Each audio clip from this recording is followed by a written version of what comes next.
Boa tarde. Cando o alumnado deste curso que hoxe culmina os seus estudos me encomendou ser o seu padriño neste acto de graduación, comprendín de seguida que o mellor vehículo para devolverles todo o que me foran dando e facendo sentir ao longo destes anos de relación académica, máis tamén de afecto, non podía ser outro que un poema. Un poema de pompa e circunstancia, mas tamén un poema didáctico, un poema metafísico, se cadra tamén un poema de axitación. Vel aquí o resultado. Chegou cedo este momento. Esta hora en que hoxe estamos ten moito de irreal, de onírica, de incerta, como se ningún de nós quixese andar por estes pagos e ao mesmo tempo todas soubésemos de feito que este aquí, este agora, xa pasaron, xa tiveron lugar. Así que xa pasou, sen dármonos nin conta, o tempo decorreu feroz no seu percurso e estamos hoxe aquí, igual que outrora estábamos, sen marxe para estar noutro lugar, de outra maneira.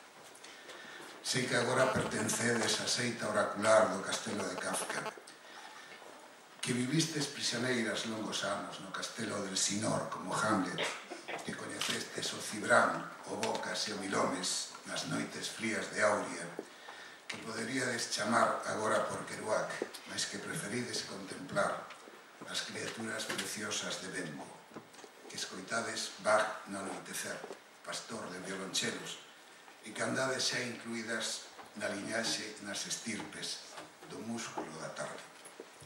Que alaban os 4 anos que durou esta aventura, os 4 cursos longos ou breves en que fomos, como diría Iglesias Albariño, remexendo na cinza da pateira dos anos.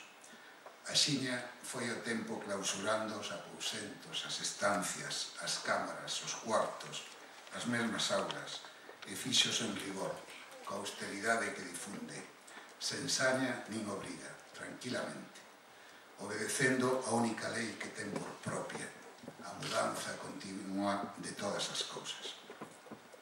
Lembro a tarde en que cheguei a unha aula sombría para falarvos da ausente, da desaparecida, desa cousa que acordamos denominar literatura. Expliqueivos que o misterio que a rodea non permite desvelarmos o seu rostro e por iso precisamos dar a volta polas illas da teoría, da crítica, da historia e da literatura comparada. E nin con esas conseguimos que abandone o seu retiro, que se achegue desde o fondo da distancia, aínda que diga, como a Isolda de Cunqueiro, o mirar para Tristán. Tarde chegaches.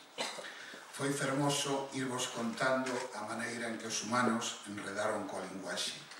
Foron pondo as súas fronteiras, os seus cárceres absurdos, os seus lindes invisibles, con cementos e con pedras de palabras. Como os humanos, ante o carácter espectral e caótico do mundo, impuxeron un delirio, anxélico unhas veces, mas tamén demoníaco, de realidade e armonía, e como dese delirio parte a literatura.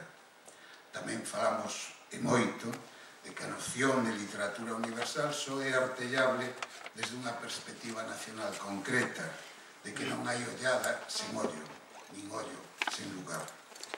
Sinto a honra de saber que me encontrei con vosotras navegando polos signos, con vosotras no percurso das mañás, con vosotras e o fantasma da linguaxe, Darío, Sonia, Antía, Sara, Estefanía, Noemí, Raquel, Isabela. Comezastes este grau que agora culminades, cando o corvo da noite se pousaba nas derradeiras luces do sopor, cando o goberno máis febril gritaba as súas primeiras sentenzas contra o pobo, e fostes moi valentes optando por cursar papéis que se perderan e foran reencontrados no percurso dos días, na enxurrada da historia. Todos estes nosos saberes que algúns xa pretendían definitivamente enferruxados, tiñades en contra a luz e o colorín, a moda repentina e o superfluo, o son da propaganda e a mentira. Mais vos obedecestes a voz dunha conciencia, tivestes a fineza de atender esa encomenda e foi vos de proveito. Non hai máis que mirarvos. Ábrese vos agora un tempo novo. E que dicir de cada un de vos, de cada unha de vosotras? Comezarei polo Darío e lembrarei un filme de John Ford, Quiet Man, o home tranquilo. Quen pudera ver neses teus anos todo por vir que agora tes por diante? E que dicir de Sonia, esa alegría das aulas, interesada, intelixente, apaixonada por todo o que aprendía, fame e sede dun saber que non ten cura e que agoira vindeiros achados. Ou de Antía, dilixente e precisa, sempre activa na procura dun obxecto sen fin, curiosa, inclinada aos estudos culturais e a indagar dos misterios da literatura. Unha lanterna entre os enigmas. O de Sara, entre o fogar e a biblioteca, nai e lectora dos libros e do mundo, carretando as brisas frescas da ría nas mañás de inverno, sorriso cálido e sagaz. O de Estefanía, vixiante do saber e curiosa dos misterios da beleza. Unha lámpada que brilla pola sombra dos poemas e os relatos está a chamar por ti. O de Noemí, entre a ausencia e a presenza na discreta penumbra da lectura, atravesando outonos e primaveras, calibrando a magnitude dos soños e das horas, unha luz que se esparexe desde o fondo.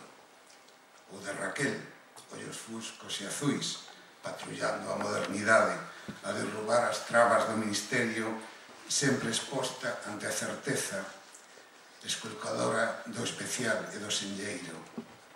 O de Sabela, esmerada na orde do mundo, desde o entusiasmo e a ponderación, entre a viveza e a armonía, escorregando un bo de liñas contra o fondo do sopo.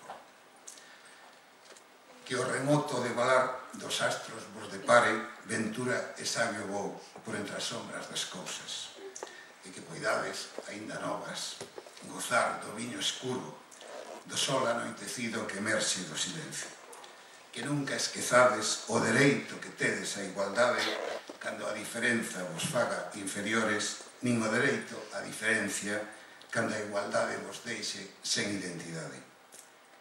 Sinto a honra de saber que me encontrei con vosoutras navegando polos signos, con vosoutras no percurso das mañás, con vosoutras e o fantasma da linguaxe.